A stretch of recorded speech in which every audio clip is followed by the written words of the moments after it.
Scott Zolak is in the building, longtime Patriot quarterback who is now a dynamite radio analyst for the team, right? I mean, just with his own special flavor. His calls are just remarkable. Yeah. He's, he really gets into it. He loves the Patriots, and he protects the Patriot shield. He does. Okay. So I'm just going to backtrack for the studio audience here, and for those on the Rich Eisen show who may not know. Years ago, Brady, it was the Deflategate hoo-ha. Sure. How many times did I come on the show and say that the Deflategate stuff is totally off base? All the time. Totally. Yep. Tom Brady, TB12, he's Mr. Michigan, okay? That's right. My kids love him. I love him. Everybody loves him. The whole household loves him. So after the Deflategate, before, if you recall, he didn't take the 4-game suspension until the year after. So all that craziness went down in the summer, and he started the season at home because they won the Super Bowl, right? Meant nothing. Right, 2015 correct. Yeah. So he played the game on NBC, and I tweeted out, if he does not do the post-game interview, then you'll know he's pissed at the NFL, because he always did it. He always says, "Hi, Mom." I mean, he's Tom Brady. So sure enough, he runs off the field. He doesn't do the post-game interview. I'm like, oh, he must be pissed. There goes Brady running off the field. And I get a call from my brother-in-law, Scott Schuster, who is there in New England, listening to people on the radio named, Scott Zolak. You're getting blown up, Rich. I'm like, who's blowing me up? Scott Zolak's blowing me up? Because they thought I was criticizing Brady for running off the field. And then, drop it, right there. You know what? Go run another 40 in your suit. Go run another 40 in your suit. That's one of our favorite drops. Which, by the way, come on out here. Scott Zolak, everybody. Round of applause, everyone. Here he is. What's up, guys? How you doing? Nice seeing you. Nice for the drops. Thanks for that. This is big. I get to sit here. What's going on, Rich? Great to see you, pal. Great to see you. Please sit down. Like these Michigan men, huh? By the way, there it is. Can you give me an updated version of Go Run Another? Pull the microphone it in gets front. better every year. Yeah, pull the microphone in front of you. Pull it up like this is what we do. There you go. Right? Pull it up right there in front of you. Scott Zolak, everybody. By the way, thank you for coming by. Oh, hey, I'm glad I made it here. By the way, we play that all the time. I love it. Why were you so pissed at me, Scott? You know what? It wasn't a Rich. You're not pissed at Rich Eisen. You're pissed at the league for. But I don't represent the league. I know, but when you work for NFL Network, you're the face of the network, man. Come on. Okay, no, and I appreciate you're the only guy that runs 40s, and they film it, and then they superimpose it each year to year to year. And after only so many criticisms of Brady can you take when you know the guy. But I, and again, I don't suppose that you hear every word that I drop. Hear out everything. of No, stop. But I thought that was an indication, and by the way, I think a well-founded indication that he was pissed at the NFL, and he wasn't going to start doing that stuff anymore. Yeah, people that I talk to close to Tom, and for what Tom puts into it, and I played with a lot of bad guys in the league back in the 90s and early 2000s, and to see what this guy does, everything that he stands for, his approach to the game, his preparation, he puts everything into it, takes care of his body, and for a violation of this and the magnitude of sort of a PED-type suspension, to where, Edelman gets caught for something, you're going to serve the 4 games. Rodney Harrison gets some, you're going to serve the 4 games. Whether or not he did it, I mean, he's played better since the violation supposedly occurred, right? I mean, I'm getting ready to call my fourth straight Super Bowl. Well, the thing that's really most amazing, third straight, because the only reason why we're bringing up Deflategate is because, again, that's one of our favorite drops on the Rich Eisen show. Can we hear it just one more time? One more time. We're hear it one more time. You know what? Go run another 40 in your suit. Okay, that's which, by the way, he probably smoked my 40. He had like a 4.95 and which, a 5.05. by the way, Scott, like great Michigan men, we don't hear the noise. We just keep showing up again. You know what it was? I keep running the 40 just like Tom keeps showing up at the Super Bowl. Yeah.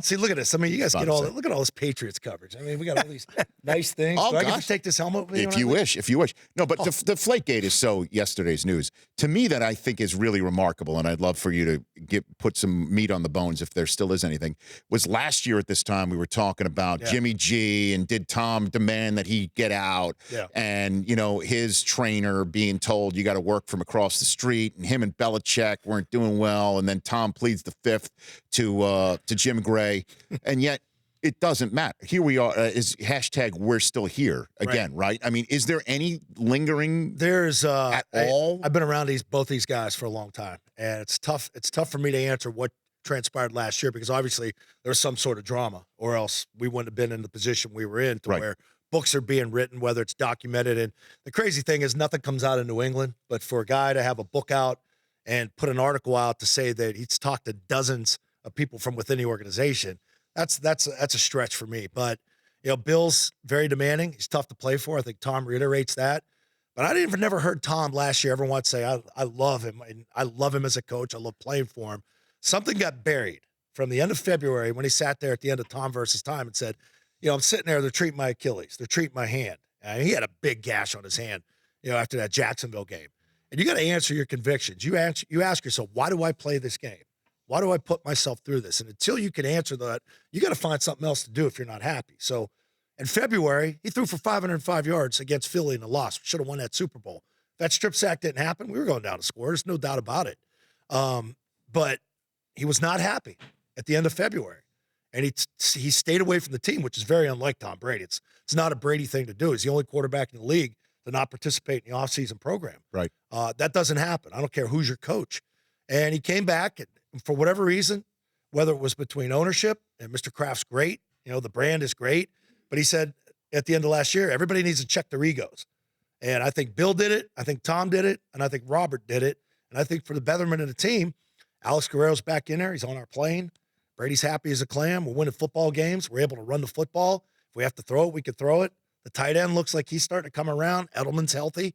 And it just seems like this is the best team we had going into Super Bowl out of the 5 Super Bowls that I'm going to call. Are you serious? Yeah, I think it from a health standpoint. And I say that because none of our linemen, knock on wood. This is wood. Yes. This is plastic. It's some form. It might be coated with something. Knock on my head. Scott. Right. Yeah. I mean, our offensive line stayed together the entire year, and to have that continuity. Hey, they've been incredible. I mean, obviously Michelle and fans here from Atlanta know all about Sony Michelle because it's what so breakaway guy. So obviously he's been tremendous, but it's also White and Rex Burkhead and I mean, and that's what I was saying, that if Brady can hand it off to somebody who is that productive and also score enough points to win by getting the ball out of his hands in 2 to 2.5 seconds and not have to throw beyond 10 yards 80% of the time to be successful, he will play till he's 60.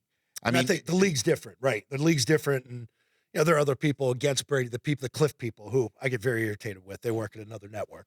The what people? There's 4 letters. The Cliff people. Okay. Brady's hit the cliff. The downward spiral has begun. He's gotten better since Deflategate for whatever reason. You look at the way the ball comes out of his hand, his ability to grip the ball handling in Kansas City last week, where it's literally 10 degrees with about a 3-degree wind chill out there. You can't hear anything. Everything is silent count. The running game, silent count. Passing game, we didn't have one penalty. So his ability to operate, you look at the checks, the hand signals, the attention to detail from the mental aspect of the game is the most impressive thing, beyond the physical part of it. When that all comes together, like we've seen it come together, I mean, that was a big win against the Chargers at home. You put 35 on the board to start that game. You go in with a big lead at halftime. You can play a different type of defense when you do that, when you have a lead. You could gamble a little bit more. You could blitz. But these throws in this Kansas City game, under duress, bad conditions, see the way they block up the pocket. Can't cover Edelman in the middle of the field. Edelman's as healthy as he's ever been, and he looks good. I know he had those 4 weeks off. Yeah, I know, right. Yeah. Scott Zolak here on the Rich Eisen Show, Patriots radio analyst, former Patriot here on the Rich Eisen Show. No, you mentioned the Cliff people, right? Yeah. The ESPN people. I mean, you got to like that, though, because what else are you going to complain about? How else are you going to say that you're not – how else are you going to say you're an underdog, Scott, with 10 Super Bowl appearances in the last quarter century and 9 under Brady and Belichick? How else are you going to pound a table and say, poor us, people don't think we're good? When, by the way, I said the Patriots were winning the AFC. I mean, seriously, do they really? When did I say that? Yeah, what week? Labor Day. Labor Day. See, Labor now Day. We get all these people taking victory laps. I picked the Rams. I picked the Patriots. I did. Yeah. By the way, tell him. I will say, Scott, he actually did. He did. Attaboy. He actually I did. In Michigan. I did. No, because I understand what division in which the Patriots play. I understand that when you come to the game against New England, you are taking on the team that is the best. Yeah. At boiling it down to who am I playing against today? It's snap to snap, quarter to quarter, moment to moment. It's unbelievable how Belichick and Brady do that. But do they really, seriously, deep down, believe that people think that the Patriots can't win this football Yeah, game. they're not this football game, but I think they know they're confident going in. I think obviously they're the favorite. So they're going to win this game. I really know do. that, but I can't believe that there's like they really believe that everybody believes in underdog. It takes one guy to criticize you, and I've been part of the Belichick tree as to where you're inside, and it's one little thing. It could be, this guy's slow. Now you got the corner, Roby, the kid that what's his last name? Yeah, Nickel Roby Coleman. Roby Coleman, who should have been called for that penalty against the Saints. Should be playing the Saints right now, by the way. Right. But sorry. So you get the hit. You get that hit that wasn't called. So he's from Buffalo, former Buffalo nickel guy. He's already saying, we started to see this stuff in Buffalo where Brady's old. You could tell just some of the balls don't come out right. Yeah, well, don't say anything. He's this not week. smart. He's don't not smart. do it. No. Because Bill's going to run it off. He's going to have it in Tom's locker. This guy said this. He will do that, right? Oh yeah. They say they ignore the noise. They absorb all the noise. Is what they do. They internalize it. Then they try to figure out which clip, which guy's going to say the one thing that's going to piss us off the most. And that's the thing we're going to run with. It's like Brady says, we're still here because nobody said you'd still be here. Scott Zolak here on the Rich Eisen Show. We showed it on our show the other day. Brockman, who's our resident masshole over there. Was it a mic drop? He tweeted it out the other day, too, and I saw it. The film sessions you do with Bill Belichick are amazing. They're fun. And it shows a side of him that he rarely shows. Yeah. I mean, what is from your position, Scott? You see him working at. By the way, he's terrific at the telestrator too. I mean, what do you see when you do those? The exciting thing is, I talked to Bill early in the week, so we film that show usually on a Tuesday or Wednesday, preparing for the next week, and he picks 5 or 6 plays for the next opponent. And what we'll do is we'll do a wrap-up segment. If we win the football game, he'll pick 17. Like, he got all excited after San Diego. We had 17 plays, so we're plays of the week. So he'll tee up something we talked about earlier in the week. Here's the formation I showed you last Tuesday. They stack the 2 receivers. They bring them in. We knew that those 2 safeties were going to split. This way, we get Julian up in the middle. Like, this is the Kansas City part of it. 3 straight 3rd and 10s they hit. Yeah, that's what I saw. Kansas City, they knew that if they threw a certain formation out there, like he's diagramming here, as you can see, we knew that Kansas City's going to cover 2 deep, man-to-man underneath, which means Edelman's going to be brought down in short motion. He's going to go to the middle, throws the hand up. He sees it, and this is where he and Tom are on that sort of level. That's not the intended route, but Julian knows. Cover 2 man, I'm going right to the middle, throw the hand up, and Brady sticks it on him. This is 3rd and 10. This shouldn't happen. I know. It should not happen in this league. I know. So what do you think this week, McVay? It's the planning. Yeah. No, what do you think McVay presents as a challenge? Do you think, Scott? The misdirection and the speed. I think he does a fantastic job with Goff. He does a nice job sort of walking him through it up until 15 seconds are left on that play clock to where you could stop talking to the quarterback. Right. So it really sets it up like, hey, take a peek backside. Maybe we got cover 6 or cover 2. Hey, we got him in man here. So I think the motion, and we know Brandon Cooks. We had Brandon Cooks. He was a real productive player. We loved him. Obviously got hurt that first drive in the Super Bowl, which killed us last year. We still had a productive Super Bowl. But just the constant formation, motion, play fake, and it's all misdirection. And that's the thing. You gotta be sound with your keys. You gotta understand what you're reading defensively, and you can't overload them. I mean, they could sit there. We could have 20 meetings and walkthroughs.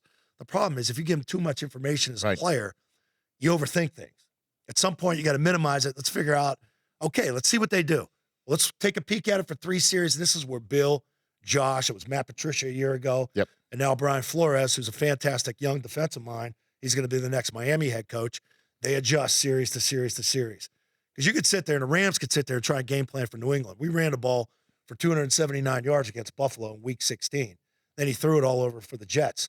And then at San Diego, where we mix and match it with Burkhead in there. And then you don't see James White. Then you see James White against Kansas City. They're an organism. They're an ever. They're not the same week to week, organism. Ever. I know that.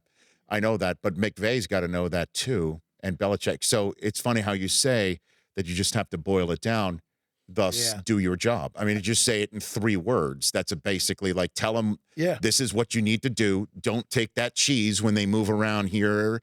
Don't smoke and mirrors, just man. go ahead and do your job. If we tell you, which is why, if I'm not mistaken, being around Willie McGinnis as much as I have been, which is why the first 4 to 6 weeks sometimes for Patriots season, the defense doesn't look as good because there's too many guys out there, maybe new to the team, who just freelance, and it takes them a while to understand, no. That doesn't happen here in New England. You do your job. We know where you should be. You should now understand where you should be, and then we'll all wind up in the Super Bowl together. Yeah, and that's a great point. And I think the experience of the game too. And I remember calling a game where we were down 28-3 with a quarter left against Atlanta a couple of years ago against Houston. Careful now. And they talked about Brady during that game. He said we knew we had him where we wanted him. And I'm throwing things up in the booth, and I'm like, I'm going over ticket prices. Flew my wife down, my sister. We had 4 post-game party passes. Snoop was going to play it, and I'm like, I don't even want to go. And my play-by-play guy saying it's okay if they come out and score first, which they didn't. They came out second half, went 3 and out when they were down 18. They go down and score. We're down 25. I'm like, it's ball game. It's over. And Brady said we knew we had him because they started to tire up front. Nobody else says that. Like McVay and Goff aren't going to say that on Sunday because they didn't have that experience. Tom said, we knew at halftime. It's an extended halftime. So they didn't talk to us for 10 minutes. It's 25 minutes as opposed to 12. You're going to come out, and we could tell that they were starting to get gas in the back end. And they started to muddy the middle of that field. So we said, we're going outside. We're going to Hogan. We're going to Mitchell. And we didn't have Gronk. We had Edelman who made that fantastic catch on a deflection, but it was really Martellus Bennett was your tight end. That's right. And we said we're going to throw it every single play. And they put James White in the backfield, offset it, and Atlanta couldn't stop it. And then once that offense gets going, it starts. It's like Matt Slater in overtime the other day. We want the ball. Like they win the opening coin toss, they're going to take the ball someday. Scott Zolak here on the Rich Eisen Show. Before I let you go, how do you come up with the phrases that you use? The show ponies, the unicorns? It's organic, man. I don't plan anything. It's crazy. Like I said it last week. America's worst nightmare is back. Sorry, Atlanta. Yeah, like you don't want to see us here, but we're here. We're back. So that was America's worst nightmare. I was thinking Brady. People are leaving the building. Who left the building? Mm-hmm. Show pony. It's something. It's fancy, so it's running around. Unicorn, mythical creature you never see. That's Brady. It's Brett Favre. I don't know where to wear. I'm a big early '80s Wendy's beef guy, and I see the 2 old ladies sliding back and forth in that seat. And they're screaming, "Where's the beef?" And it just all came out. My producer sat me down after that. He said, don't ever do that again. It's the worst call you'll ever have. That thing went viral. It was the #1 call of the year. Everybody still play it. So I don't want to. I played it 10 times last week. I was about to say, yeah, it's amazing. I don't want to undercut your producer, but I would not take that advice. Thanks, Bill. Now, yesterday, last thing for you, Scott Zolak. Brady drops the mic. He threw the mic. He threw it, and then you dropped it. I had my hand in my pocket. You can show the video. So it's cold. It's 10 degrees. We had 40,000 people for. It's amazing. It's amazing. But you weren't expecting the microphone to come your way. He flips it. So my hand's in my pocket. I'm trying to MC the rest. I'm MCing the program. You're professional. So I'm starting to look at the audience this way. Yeah. Brady hits me. It hits here. I almost end up double catching it. So it was almost a hell of a catch, Rich. So we get on the buses. And my phone's lighting up, and it's Tom, and he's on bus 3. I'm on bus 6. And he goes, hey, man, just want to say sorry. He goes, by the way, it's my first incompletion of the week. It'll be my last. And so it was good. Yeah. Well, that's a mic drop moment right there. Hey, Scott, thanks for coming on. Really appreciate it. I love you. Anything for you, pal. No, I appreciate you saying that because, again, keep playing that drop, too. Can we hear one last time? Yeah. Can we hear it just one more time here? Because I'm just wondering. You know what? Go run another 40 in your suit. Okay, I'm going to do it. How many black suits do you have? Black suit, black tie. Right down the middle. That's it. We got that one too. All right. Oh, we got it too. I just have one. I'm not going to wear a black suit this time. It's just the show logo here. That's all. Yeah. I don't know what I'm going to wear yet. All I know is I'm just going to try and run. I'm going to try and run like the wind. So you're running from the cops. That's like it's a good money guy from New York. Just got out of Wall Street. He's running from the cops. That's it. Oh yeah. The feds are chasing him. That's a very Don Draper look. That's for sure. Good to see you, Scott. Have a great time calling the game. Appreciate it. Scott Zolak here on the Rich Eisen Show. The Rich Eisen Show, weekdays at noon Eastern on Audience.